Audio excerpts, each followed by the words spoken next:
Dangerous Assignment, starring Brian Donlevy as Steve Mitchell.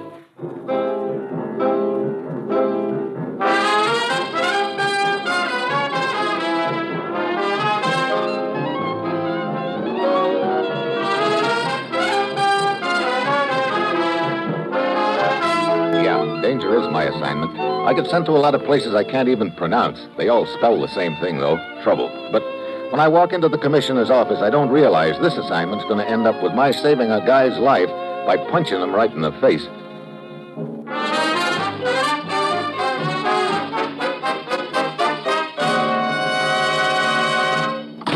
Morning, Commissioner. Ruth said you wanted to see me. I do, Steve. What's the deal this time? The Ketnick talks. He does? No, it is. Hey, what is this, a vaudeville routine? Yeah, you're on first. How am I doing? Well, Look, you better start from the beginning, huh? Steve, tomorrow representatives of 2 Balkan countries are to meet in the border town of Ketnick. Huh? And don't start that again. To engage in some informal but highly important talks. To see if they can't iron out some of the difficulties that exist between them. Sounds like a good idea, Commissioner. Maybe more countries should do a thing like that, huh? Ordinarily, it would be a good idea, Steve, but there are 2 factors present in the situation that give the whole thing a slight aroma. What do you mean? In the first place, one of these countries, let's call it Country A, is controlled by interests which have a long-standing reputation for not wanting to smooth things out. I see. Not only that, according to our information, they have their eyes on Country B and would like some excuse to move in. Well, granted that these Ketnick peace talks don't smell so sweet under those circumstances, what business is this of ours? Ordinarily, it wouldn't be. But General Traska, the representative from Country A, has contacted us undercover and wants to talk to one of our agents. You've been elected. What does he want to talk about? We don't know, except that whatever it is, he insists on complete secrecy. I don't like it, Commissioner. It could be some sort of a trick. I don't like it either, Steve, but we've got to go along with it and find out what General Traska has on his mind. Why? Because he's offering us bait we can't refuse, the return of File 72 with the seal unbroken. What? That's right. As you know, File 72 is a plan of our troop dispositions in Europe. It was stolen from this country 2 weeks ago. But how did General Traska get his hands on it? Who knows? And at this point, who cares? It's vital that we get that file back, Steve. Okay, how do I go about it? Well, here's the schedule. General Traska is flying his own plane across the border to Ketnick sometime tomorrow night. The next day, he's holding a press conference. You're going to attend the General's press conference, posing as a foreign correspondent. When you ask the General a certain question, that will identify you to him. Sounds like quite a lot of hocus-pocus. The General insists on absolute secrecy. And as I said before, we'll have to go along with him for the time being. Now, Steve, get over to Ketnick and find out what's on General Traska's mind. And most important, bring File 72 back with you. Well, that's it. You've got your assignment. Good luck.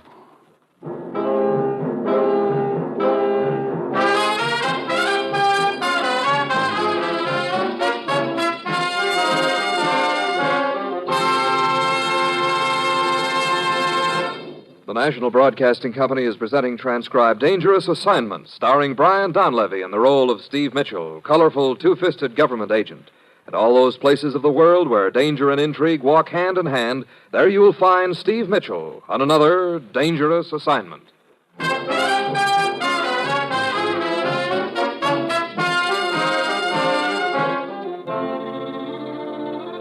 Sure, I've got my assignment. Just a simple matter of dropping in on a trouble spot in the Balkans and arranging a secret talk with an unfriendly general right under the noses of several assorted diplomats, cops, and correspondents. A real cinch. It's Tuesday when my plane gets to Ketnick, and I head for Joseph's tobacco shop. Good morning, sir. Morning. You, Joseph? Yes. You would perhaps like to look at some of my choice pipe tobacco? Yes, I would. If you've got any set aside for Steve Mitchell. Steve Mitchell. You know, sir, it's a strange thing about names. Huh? Well, look at all these cans of tobacco on my shelves. Each one has a name. Probably selected at random and put on them. You're asking what's in the name, huh? I am simply suggesting that they mean very little. A name is for anyone who cares to use it. Oh? Well, these credentials aren't. I see. You understand, of course, that men in my position cannot afford to take chances. Yeah. Okay. What's the deal, Joseph? General Traska will hold the press conference in his hotel room in 1 hour. He will be smoking a pipe. At the end of the conference, you will ask him what kind of tobacco he's smoking. Tobacco? Yes, you will add that it smells good. He will reply that it is his own private mixture and that he will give you a sample. Okay, I've got it. Then he will arrange a private interview with you. If you wish to transmit a report of that interview to your commissioner, bring it to me, and I will take care of it for you. Okay. Thanks, Joseph. I'll check with you later.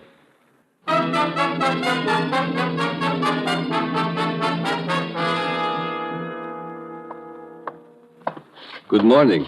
Hi. Is this General Traska's room? Yes, the general is inside. Thanks. One moment, please. What's the matter? Why do you wish to see the general? What's it to you? I assure you it is a great deal to me. You will please answer my question? Look, before I start answering questions, I'd like to know who's asking them. I am Captain Ricci of the military. Oh, I see. Most members of the military wear uniforms. On certain occasions, it is better not to. Now you will please tell me why you wish to see General Traska. He's holding a press conference, and I'm a newspaper correspondent. Your credentials, please. There you are, Captain. So, Steve Mitchell, Trans-Ocean News Service. Well? They appear to be genuine. Appear to be. Brother, you're really a cautious guy, aren't you? In the present situation, caution is essential, Mr. Mitchell. Just what is the present situation, Captain? One of extreme tension between my country and the country represented by General Traska. I have been selected as the general's bodyguard while he is a guest of this country. I see. Well, if you'll quit bodyguarding that door, I'd like to get in on that press conference. Of course. I'll probably be seeing you. You may count on that, Mr. Mitchell. As long as this conference is in session, you will be seeing me frequently. And so, in conclusion, gentlemen of the press, I would like to say simply that I came to this country as a representative of my government in peace. We seek nothing more than a friendly understanding that would pave the way toward a lasting brotherhood between our two countries. Are there any more questions? Thank you, gentlemen. General Traska. Yes? I wonder if you'd mind telling me what kind of tobacco you're smoking. It smells good. Not at all, sir, not at all.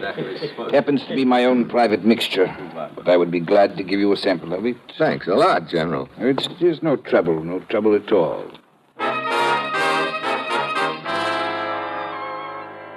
General Traska ushers the other correspondents out the door. I start to hang back, but he gives me a slight shake of the head. Then I see why.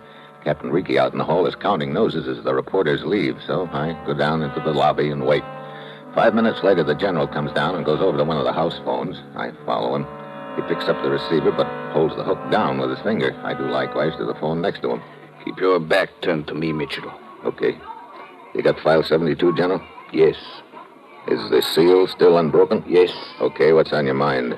You and your country are businessmen, Mitchell. I'm certain you will approve of my little plan. That all depends on what your little plan is, General. Let us say that your country is not in sympathy with the form of government which now exists in my country across the border from here. Well, I guess you can safely say that, all right. So what? So perhaps the form of government in my country could be changed. Yeah?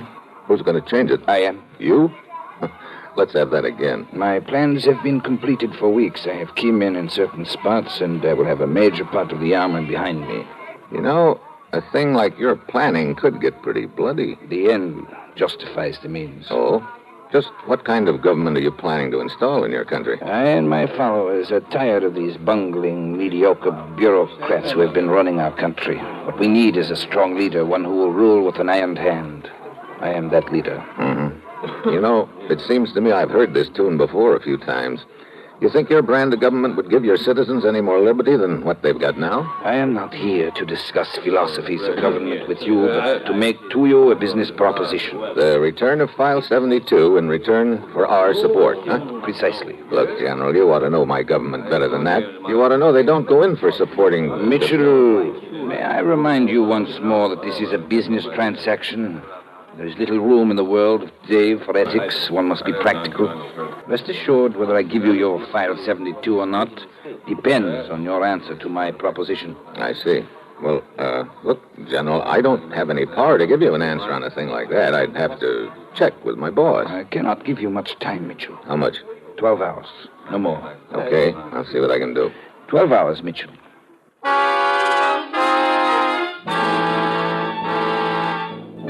Traska hangs up his phone and heads back upstairs. I know I've got to get word to the commissioner, so I go back to Joseph's tobacco shop. There's no one in the front of the shop, so I head for the back room. Dark in the room. Suddenly I hear a sound. something creaking. I hit the light switch. Then I spot Joseph, and I know that he's just gone out of business. You can't sell much tobacco when you're dangling from the end of a rope.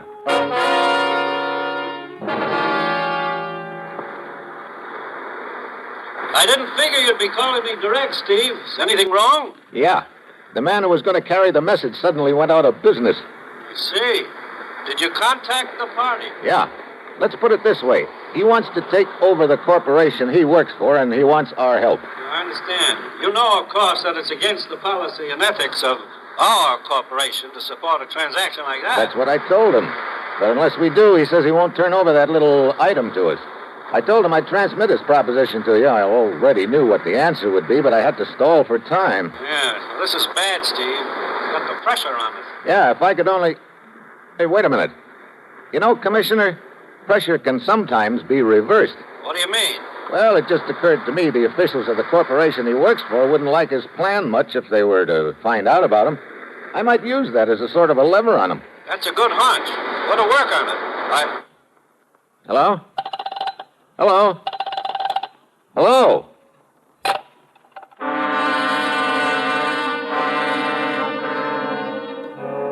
The phone's dead. It's obviously been cut. I ease over to the window, and there are loose wires dangling. Then I hear someone at the front door, so I slip out the back door and head for General Traska's hotel.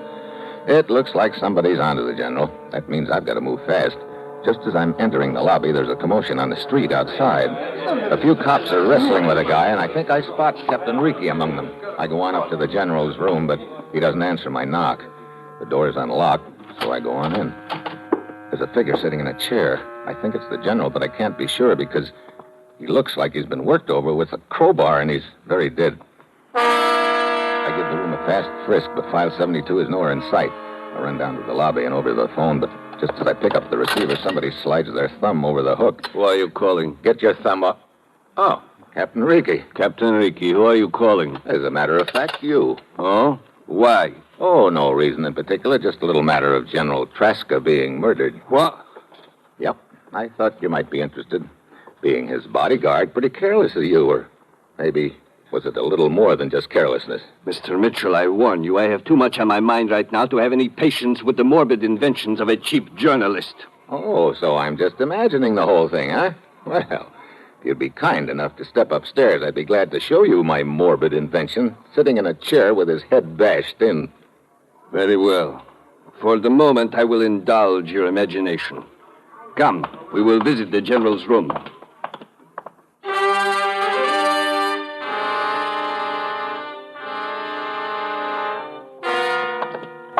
Here we are. Yep, here we are, Ricky. Now we'll see whether I'm imagining things or not. There he is, sitting right...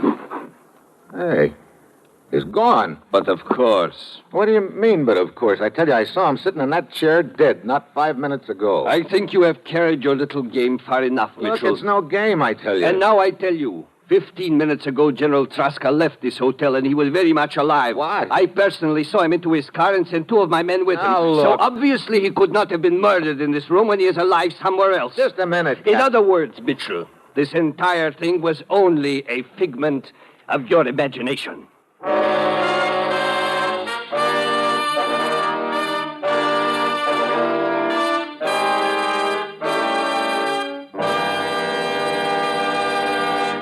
Three chimes mean good times on NBC. You're listening to Dangerous Assignment, starring Brian Donlevy as Steve Mitchell.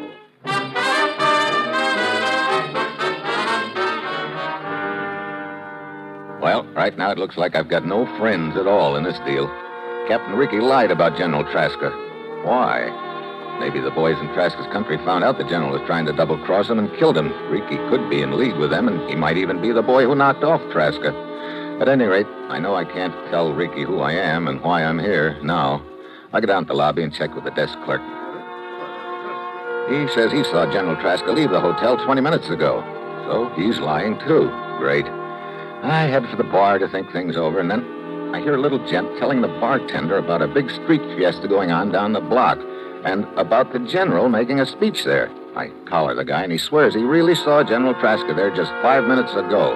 So I go down the street. It's a big deal with music and dancing. General whoop-de-doo. I stopped a couple of dancers and asked them if the general was really there. Yeah. The general, he made a big speech to us. He left just a minute ago. Yeah, we all saw him. Yeah, thanks. Thanks a lot. Mr. Mitchell. Huh? Who are you? I am Anton, the porter at the hotel. I have information for you. What about? General Traska. Look, if you're going to tell me you saw General Traska a few minutes ago, save it. But Either this whole town is against me, or else I really did imagine things. And at this point, I'm beginning to wonder. I assure you, Mr. Mitchell, you are not imagining things. What? I did see General Traska leave the hotel, but he was being carried out by the police, and he was quite dead. Well, so I have got one friend after all. Or have I? What do you mean? Why are you telling me this, Anton? Well, you see, sir, a porter at the hotel makes very little money, and... I get it. Okay, you just got yourself a $10 raise. Here. Thank you, Mr. Mitchell. Well, what else can you tell me? Only that shortly before they took the general's body from the hotel, they arrested the man and took him to jail. Yeah, I remember now. As I entered the hotel, I saw Ricky's boys wrestling with a guy out front. Okay, thanks, Anna. I'll see what I can find out at that jail.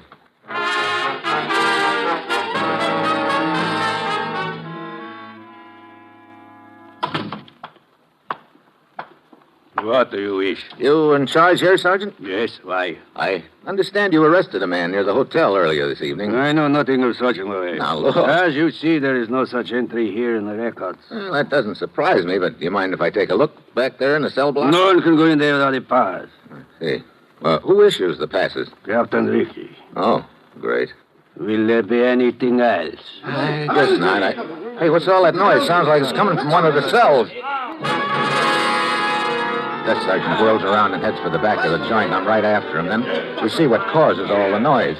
2 guards in one of the cells are cutting down a guy who just tried to hang himself. Then I recognize the guy. He's the same one Ricky and his boys arrested outside the hotel at the time of General Traska's murder. At this point, the sergeant remembers me and politely but firmly ushers me out of the jail.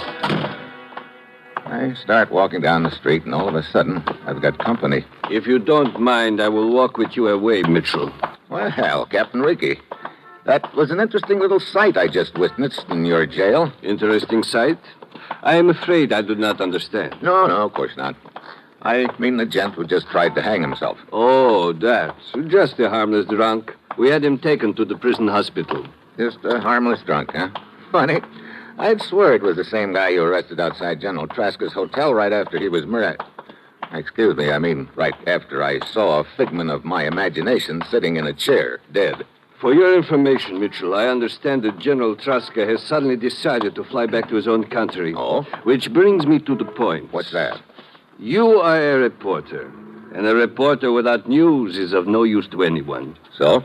So there is no longer any news here in Ketnik. Well, maybe I suddenly like it here. The conference has been canceled. The general is leaving. I should think there would be other places where you could find much more news to write about. Okay, I got the message. And if I don't get out of town? It would be unfortunate if you had to write a story about an accident, Mitchell. My own, of course. The next train leaves in 1 hour, Mitchell. I sincerely hope I will not see you here in Ketnik after that.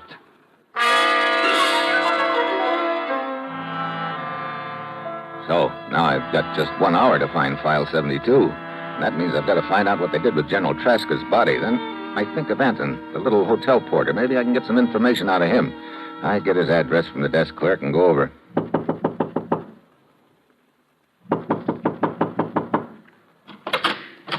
Yes, what... Mr. Mitchell, what are you doing here at this hour? I want to talk to you, Anton. But this is late. Look, are you still interested in increasing your salary? But of course. There's another 10. What do you wish to know? You say you saw the police take General Traska's body out of the hotel. Yes.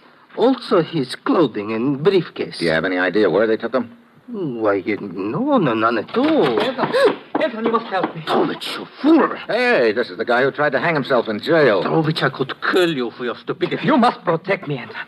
I pretended to attempt a suicide knowing it would take me to the hospital.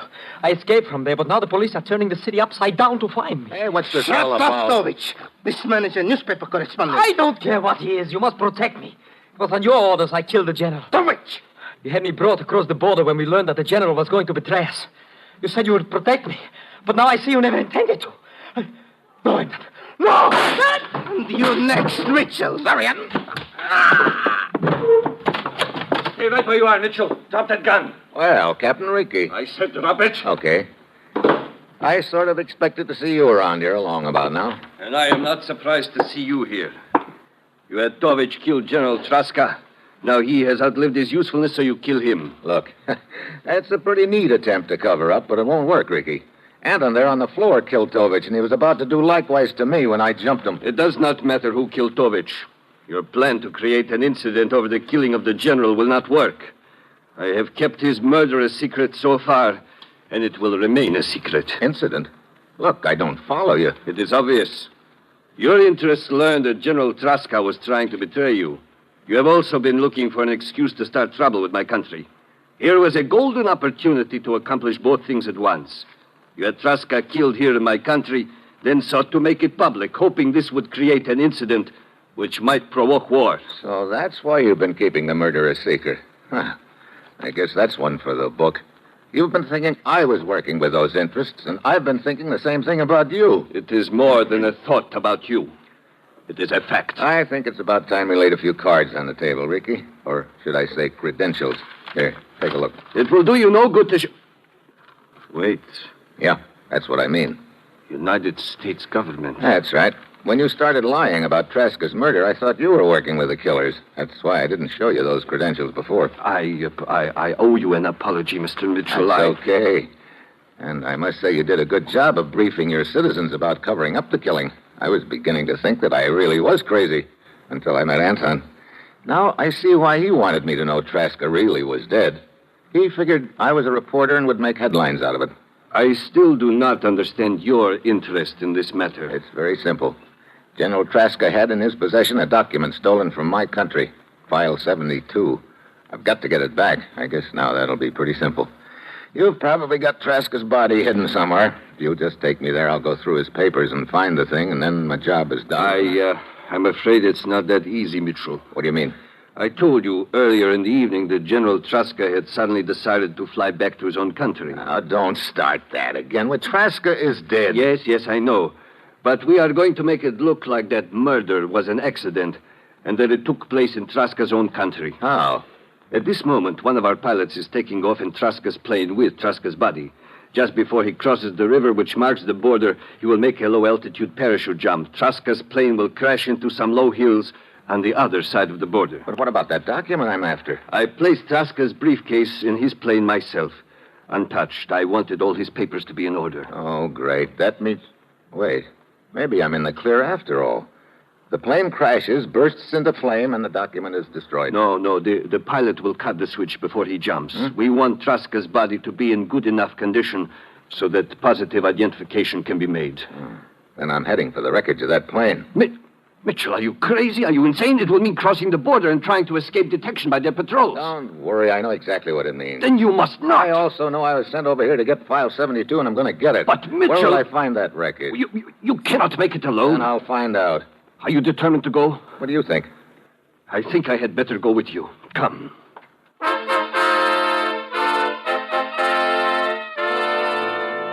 So we pile into Ricky's Jeep and head for the river, which marks the border. The airport is back about 15 miles, so it looks like it's going to be a dead heat. And it is. Just as we pull up at the river, we hear a plane overhead. The engine is cut, and we see a parachute billowing out. The plane goes into a glide, heading straight for the hills across the river.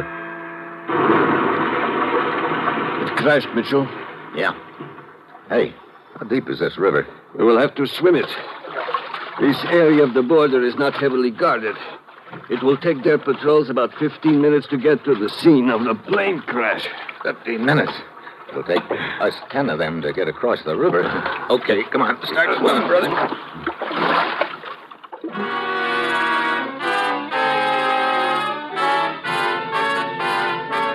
There's the wreckage of the plane on that rise ahead of us, Mitchell. Yeah, no one in sight either. Good. We must work fast.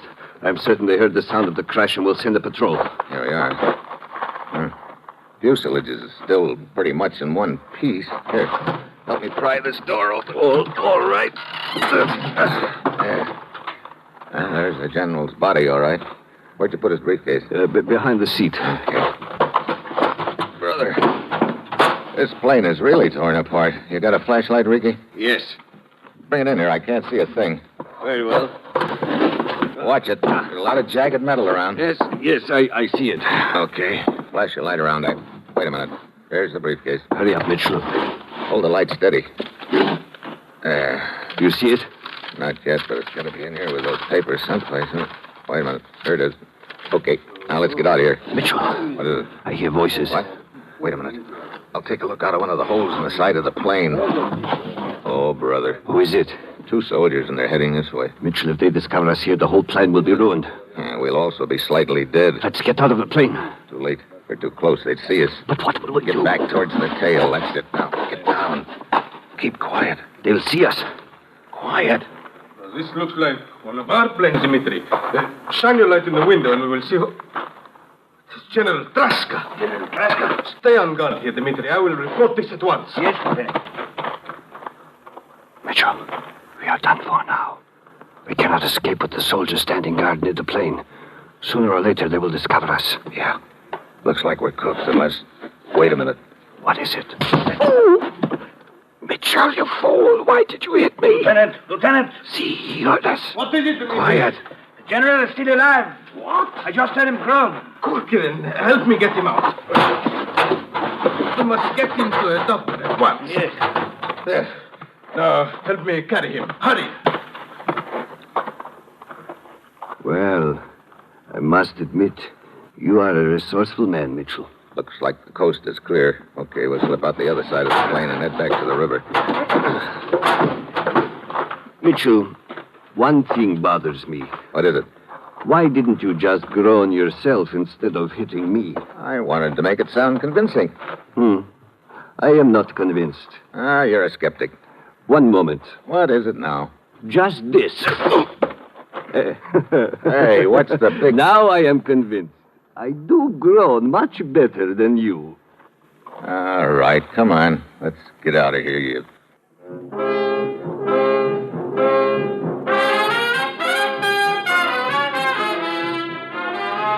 Dangerous Assignment, starring Brian Donlevy as Steve Mitchell, with Herb Butterfield as the commissioner, is written by Bob Reif and Adrian Jondo, with music by Robert Armbruster, and is transcribed, produced, and directed by Bill Karn. Others in today's cast were Tony Barrett, Paul Duboff, Raymond Burr, and Don Diamond. Be with us again next week at this same time when Brian Donlevy, starring in the role of Steve Mitchell, will embark on another dangerous assignment.